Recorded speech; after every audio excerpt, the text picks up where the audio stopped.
Hi, welcome to Transparent Talks. I'm your host, Heather Weigel, and I'm here with the President and Vice President of Model UN here on campus. Hi, I'm Sarah, President of Model UN. Thank you for having us. Yeah, of course. And I'm Zachary, the Vice President, and thank you for having us.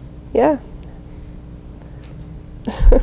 So, tell me a little bit about your organization. So we are really focused on international politics. We do exactly what the name of our club implies. We model the United Nations. And so that really deals with like giving speeches and writing papers that pertain to, the order of international politics. Right.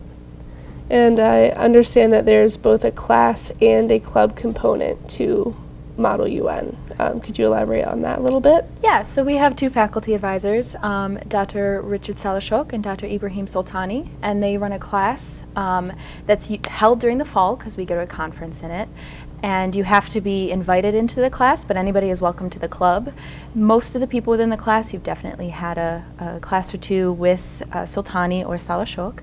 And you meet Tuesdays and Thursdays in the class from 3:30 to 4:45, and then every Thursday we meet from 5:15 to 7:30. So that extra meeting is for everyone not in the class to come and talk to those who are, as well as providing research opportunities for those going to conferences.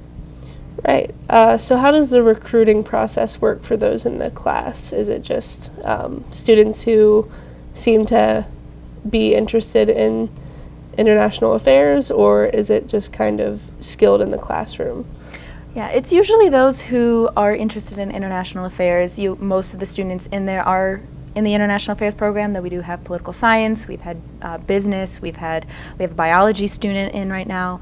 Usually they've just taken classes with the two professors and they've marked them as really good students who perform well and who could do well in a setting such as a conference in Chicago or one of our international conferences.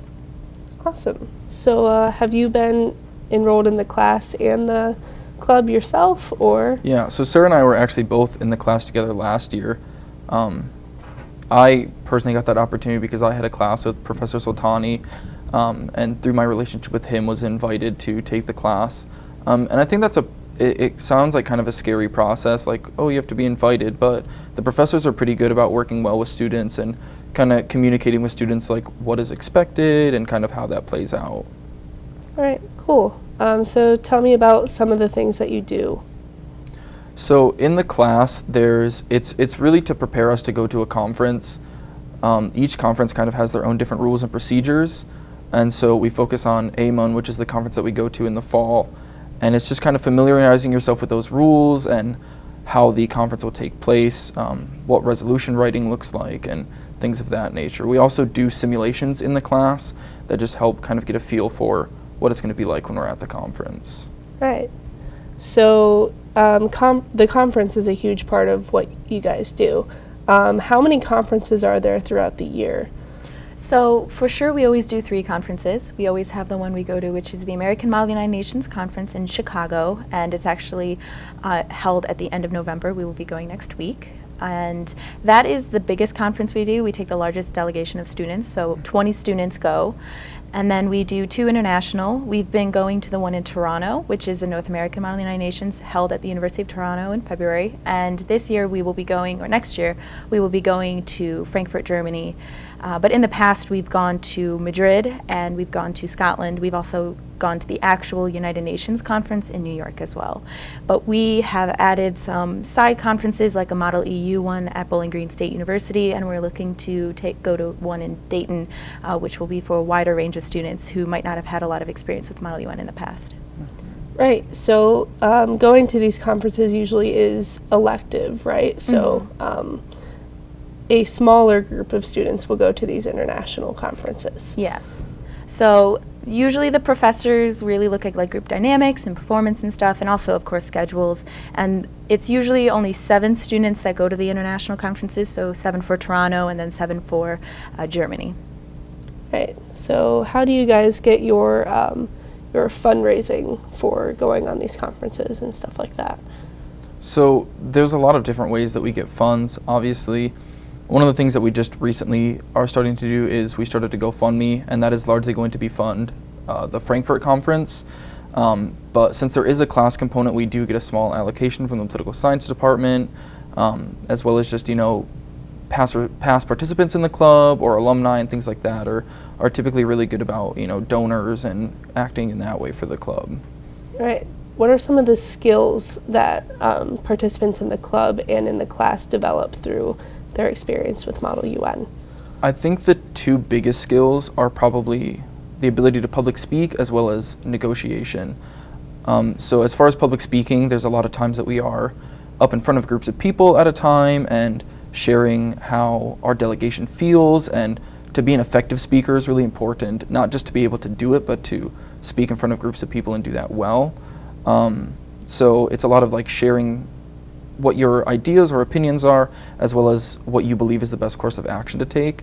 And I think that's where the negotiation kind of aspect comes into it. Is obviously you're not always going to get what you want specifically, and that you have to really work with other countries and other delegations to try to produce an outcome that is the best for everybody. Right. So you would say that you have a lot of strength in diplomacy in your organization. Is there any obstacles that get in the way of serving the country that you represent to the best that you can? For sure. We often get a lot of countries in the MENA region, which is the Middle East and North Africa region, and the political situations can be very interesting and complex. But I think that Eastern and the professors involved do a really great job preparing students for it. We designate 2-3 hours a week to research, and then on top of the class component and any outside research. I think it also really goes down to Eastern students are always really well prepared for these conferences, but you can't prepare other students. So if you're working with other university students, it can be difficult because they might not be performing their best. And so diplomacy just really boils down to having a really good grasp of your country's policies and where you stand, and trying to represent that the best that they would in a setting like the United Nations. Right. So some of these conferences, how many have you personally taken part in? So my freshman year, I actually tried out for the AIM-1 conference and was accepted onto the delegation. So I went to Chicago my first year, and I also had the opportunity to go to Scotland in the winter of my freshman year. And then last year, I took the class with Zach, and we went to Chicago again, and then we went to Madrid, Spain for the Harvard World Model United Nations, and this year I will be going to Chicago and Toronto again. So. Awesome. So, again, with the diplomacy thing, have you ever had to represent a country that typically you would have disagreed with that position, but you have to represent it as if you were a representative of that country? Mm-hmm. Yeah, the first ever time that I participated in Model United Nations, I was representing the Syrian Arab Republic. And so in the American rhetoric, they're often condemned for a lot of things, and it's interesting to kind of like unlearn, so to say, so many things that you've learned growing up in America, and to be able to say, okay, I'm going to represent Syria the way that Syria views Syria. And so it's definitely like a learning curve, and that's one of the harder things to do, I think, for a lot of people in the club, and definitely for myself. And I think it's really just like Sarah said, just to do the best of your ability to be able to represent them in the way that you can with the information that you have, and to go to the conference and just really just try your best to do what you think would be appropriate. Then would you argue that gaining that skill is just very rewarding? And yeah, definitely. I think one of the bigger things for me, at least with Model United Nations, is it's given me a much more worldly view, where now I can begin to sort of understand the flip sides to when news breaks about, a region that might seem so far off, and to try to understand how that same story or that same incident may be talked about in different parts of the world. And so I think that has been really good for my studies in general, just to be able to have that appreciation. Awesome. So Model UN on campus is one of our very strong programs alongside mock trial, moot court. To what do you attribute some of that success? I think a large part of that success is we have an incredible international affairs and political science department on campus. The professors are really involved. They all are they're top professors in their fields. They've done extensive research on the regions, and they are very involved and are there with us step by step in the research process and kind of acquiring these new skills. And I think the attention of the political science department in fostering the growth of Model UN, Moot Court, Mock Trial, these are all political science organizations, and I think that's a strength for Eastern Michigan, for them to really look at the professors and the quality of them. Right. What would you attribute the success to? I think largely in addition to that, it is the students that are coming here. We've got students from all around the world, and in the Model United Nations Club specifically, we have a lot of people that after their studies at Eastern find themselves going across the world to continue their careers or to do school. And I think that the students here are really good about, like I was talking about earlier, just kind of diving into that idea of being globally aware and to try to really understand the practices of different cultures and different governments and things of that nature. Right. So again, it is one of the more successful clubs on campus, so I commend you all for that, especially in your leadership. But we are going to take a short commercial break here, and we'll be right back. Thank you.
And we are back with Transparent Talk. We were just talking about how great the political science department has been to EMU Model UN.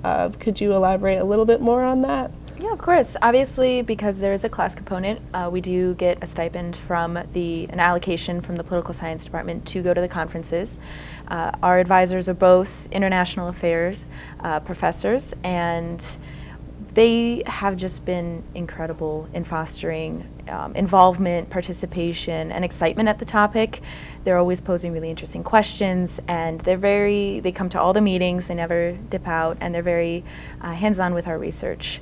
And if we have any questions, they're very available and make the time for the United Nations, and for any student, they're always making the time. Mm-hmm. Right. I did mention earlier EMU Moot Court and mock trial, they have a similar relationship with the political science department.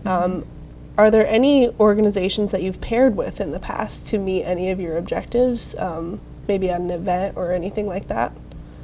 So most of the time, whenever we don't really hold some major events, we'd like to change that. We're working on holding more events around campus, but with simulations and stuff. We've worked with organizations like Amnesty International in the past, the chapter here, and the International Students Association, because obviously, as Zach mentioned, we have a lot of international students that get involved, and so it's been a great resource to connect with those because we are an international organization. Right. Since there's a lot of international students who come to this program, and this program is so esteemed. Do you know anything about any of the alumna from your program that have gone on to do great things? Sarah might be better to talk about this. This is only my second year, and so like I know a few, but I know Sarah might have some better connections, so that might be better for Sarah. We can defer to Sarah. Yeah.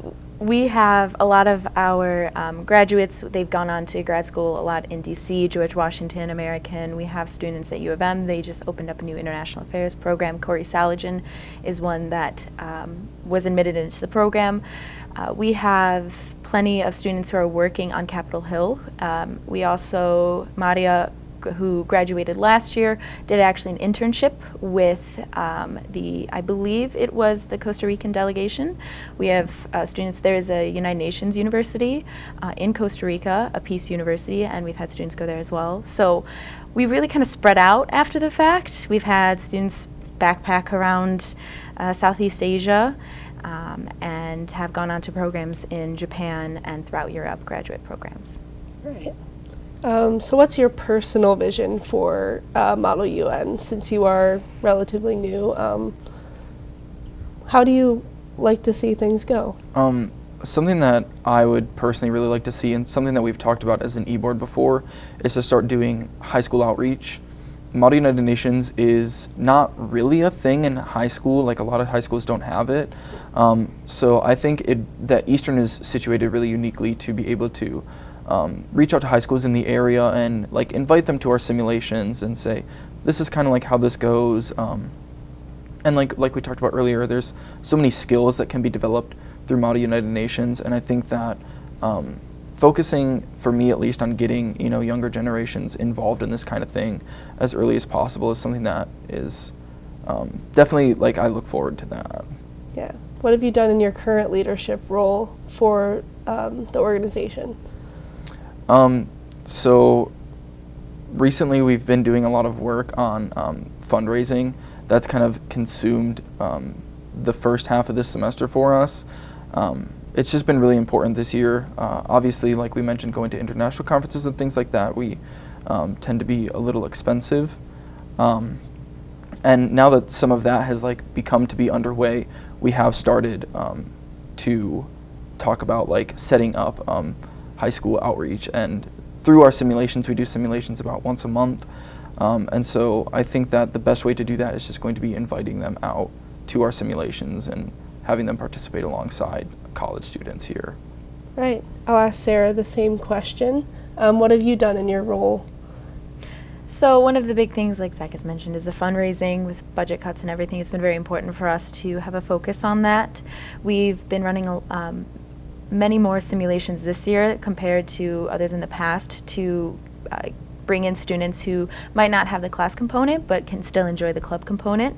We're looking to work with the International Students Association and put on events in the future, and I will be graduating, so the big thing is I would like to set up high school outreach, because I think it's really important. Eastern is involved with a lot of high schools. There's an early college program on campus, and so I think it's a good idea to get students interested in international politics, even if they're not seeking a career to even study in it. It's a really good and I think beneficial tool to have an understanding of how international politics work, especially organizations like the United Nations.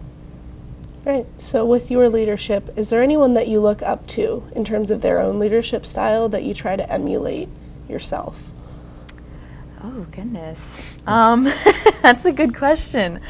I look up to, as cheesy as it sounds, like everyone around me. I think everybody, I could not have done this alone. I have an incredible e-board. Zach is vice president, Lily secretary, Sarah our treasurer, Chris who does our campaign.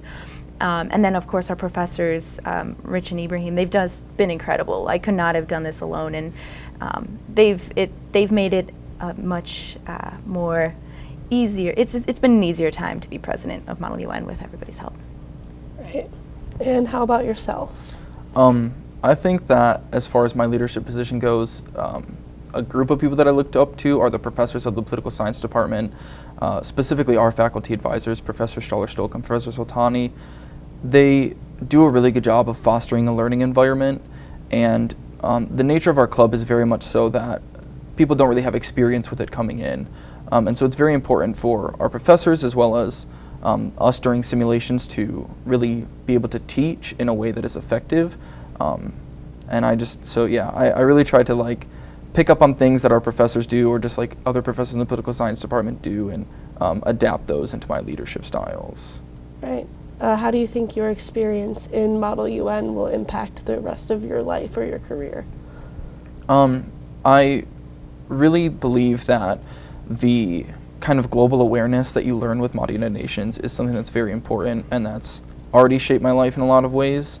I think participation in Model United Nations has really drove home the fact to me that like this is something that I want to do.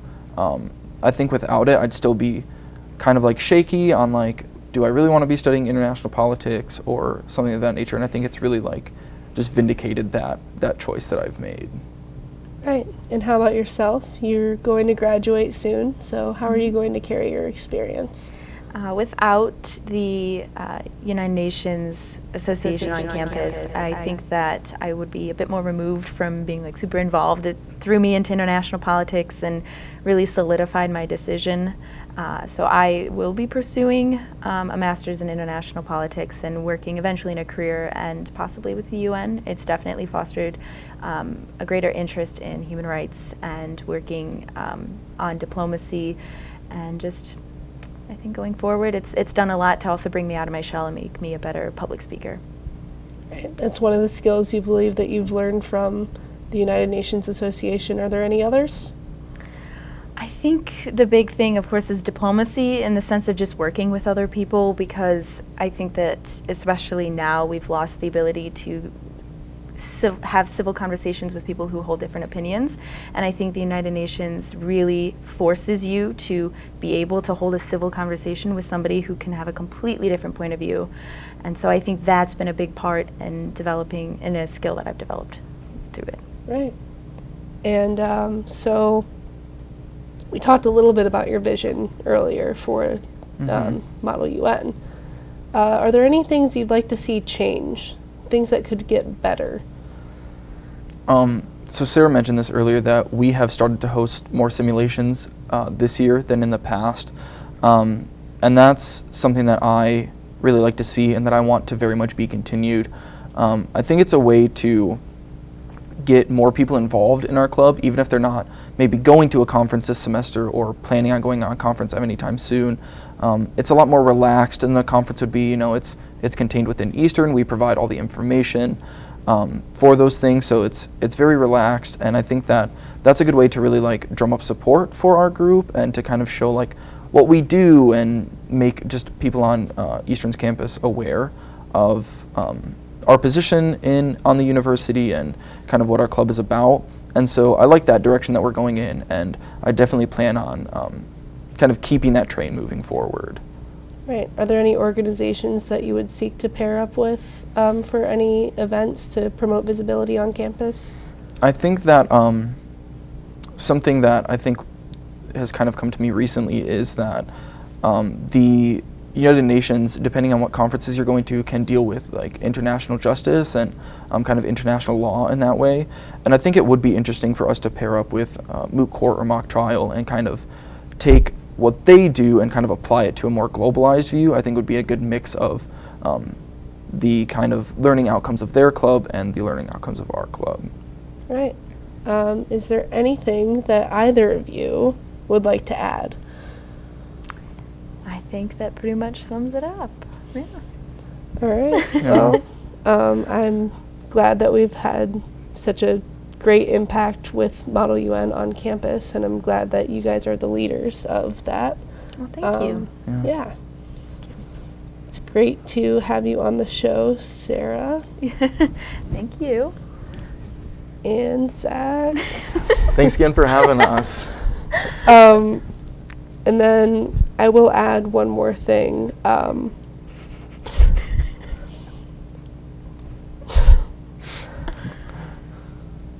Or not. Okay.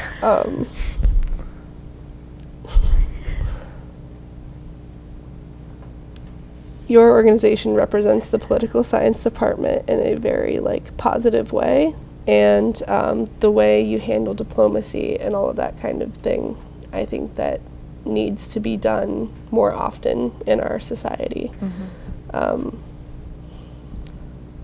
And yeah, I think that's all we have today. So thank you. Thank you. Thank you. Okay, that was good.